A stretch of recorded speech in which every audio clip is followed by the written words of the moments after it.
الرحمن الرحيم والصلاة والسلام على سيدنا محمد وأهل سيدنا محمد.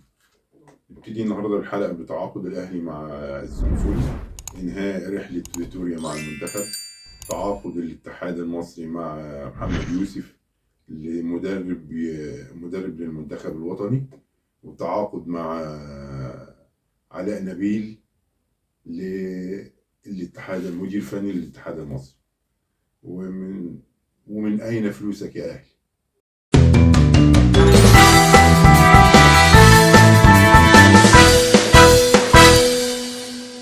نبتدي الحلقة.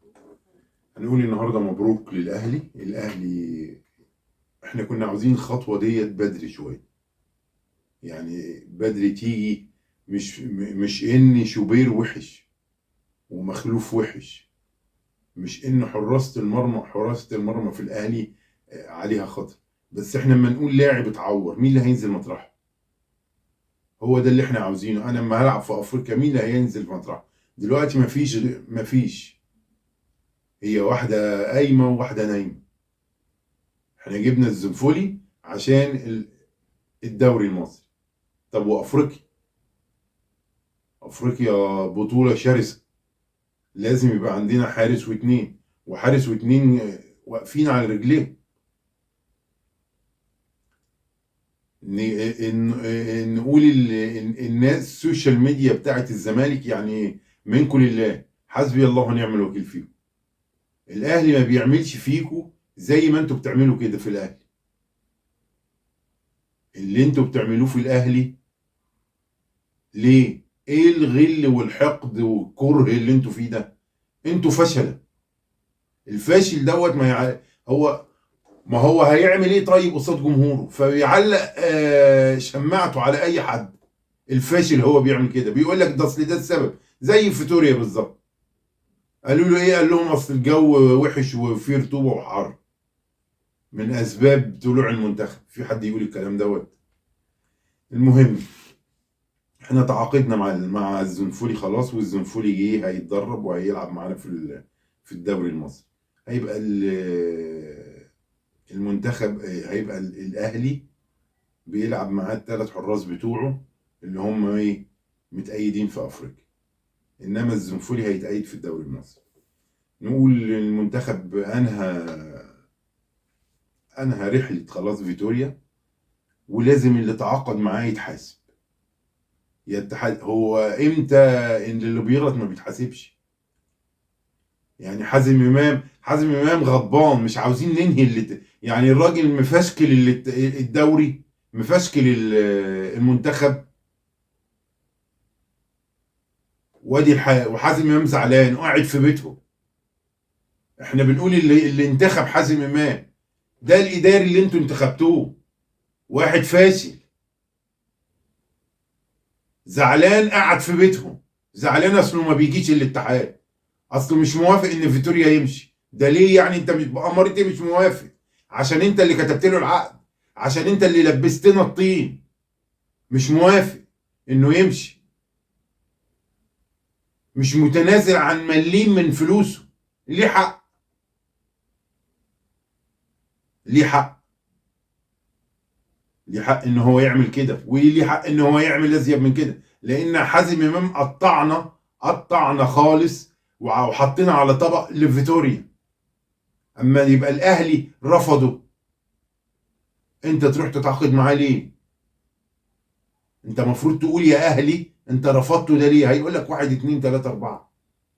انت تقوم تتعاقد معاه، انت اللي جبته، وانت اللي شفت سيرته الذاتيه، وانت اللي كتبت معاه العقد، وانت اللي اتفقت معاه، وانت اللي قعدت معاه، ومفيش حد انت جايبه من بره جايز. المفروض هو يجي هنا اهو ونمضي معاه العقد هنا اهو مع رئيس الاتحاد، مش انت مين؟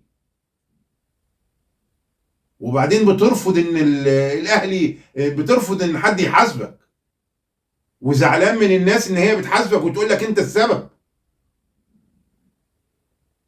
يعني احنا لغايه امتى هنبقى كده؟ لا، المفروض اللي بيغلط يتحاسب، واللي بيغلط يقول انا غلطت. ده بتاع المغرب طلع في نفس اليوم او تاني يوم وقال لك انا متاسف يا شعب مغرب. انت لغايه دلوقتي ما طلعتش قلت ده اللي قال الكلام دوت الاتحاد، طالع عن الاتحاد. انت ما قلتش اي حاجه، ده انت اللي جايبه وانت اللي عامل له كل حاجه. المفروض انت اول واحد تطلع تعتذر للشعب المصري كله، مش تروح تستخبى وتتقمص في بيتكم ومش عاوز تيجي ولا حد يشوفك من خيبتك.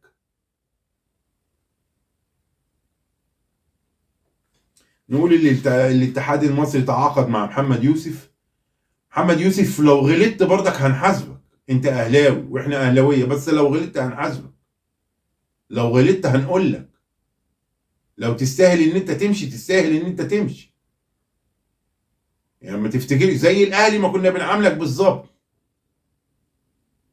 بس الاهلي عنده سيستم، هنا ما فيش سيستم بقى. وربنا يقويك، انت في مهمه صعبه ولازم تبقى على قدها وتثبت للناس كلها، الناس اللي نايمه لك في الذره ان هم عاوزين يطخوك. اولهم حازم امام، اول واحد هيضرب فيك عشان تبقى فاهم، حازم امام هيضرب فيك عشان يثبت ان هي وجهه نظره صح، وجهه نظره خطأ وفاشل. احنا نقول برافو يا اتحاد الكوره على التعاقد مع علاء نبيل. علاء نبيل راجل مدرب محترم، واحنا كنا عاوزين حق من زمان يبقى في حد كده، حد واحد محترم. شوف احنا شايفين علاء نبيل عامل ايه مع نادي زد، مطلع لهم اللعيبه كلها، اللعيبه بتحترف بره كلها، والاهلي والزمالك رايحين جايين على نادي زد عشان اللعيبه بتاعته بتحترف بره، مطلع لعيبه كويسه. خطوه حلوه واصح خطوه ان انت جبت مدير فني للاتحاد هو علاء نبيل. انت جبته بعد ما اخترت المفروض هو اللي بيختار المديرين الفنيين، يقول لك اه ده مناسب للاتحاد، ده مش مناسب، ده مناسب للفريق، ده مش مناسب. ان انت جبته بعد ما هو خلاص، ان هو بقى هيبدأ ان هو يعمل خطط الاتحاد عشان المنتخبات كلها. يا رب يا رب تفلح الدنيا ومحد يبقى نايم لك في الدور انت اخر وعاوز يقضي عليك. نقول الناس اللي كانت بتقول الاهلي عمال يتعاقد يتعاقد، جاب فلوسه منين؟ انا اقول لكم جبنا فلوسه من الاتحاد، من وزاره الشباب والرياضه، زي ما الزمالك جاب فلوسه من وزاره الشباب والرياضه.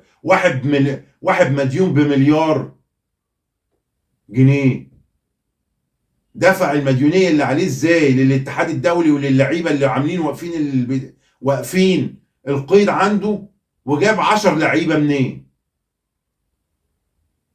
جبت الفلوس منين؟ انت جاي تحاسب الاهلي؟ طب الاهلي بيفوز ببطولات وعنده. ده انتوا كنتوا من فتره قليله كنتوا انتوا اغنى نادي في مصر بالبوتيكات اللي عندكم. فين الفلوس ديت؟ مش مفروض الناس دي تتحاسب؟ مفروض اللي سرق ده يتحاسب، مفروض اللي نصب ده يتحاسب. فين يتحاسب؟ جاي يتحاسب الاهلي؟ جبت منين؟ احنا جبناه من فلوسنا، من حر مالنا، مش من زيكم. انتوا جبتوا من فلوس من وزاره الشباب والرياضه بتصرف عليك، وده مخالف للقانون.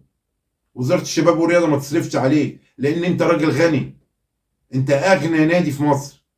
مفروض وزاره الشباب والرياضه تصرف عليك بأمارة ايه؟ ايه الأمارة اللي تصرف عليك بيها؟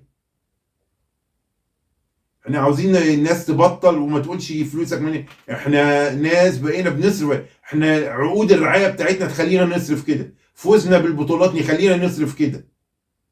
انما انتوا المديونية اللي عليكم ديت وكل الفلوس ديت، وجبت 10 لعيبة وسددت ديونك.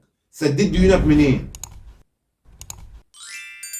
مفيش فايدة. الزملكاوية مفيش فايدة فيهم، مش هيفهموا، مش هيبقوا.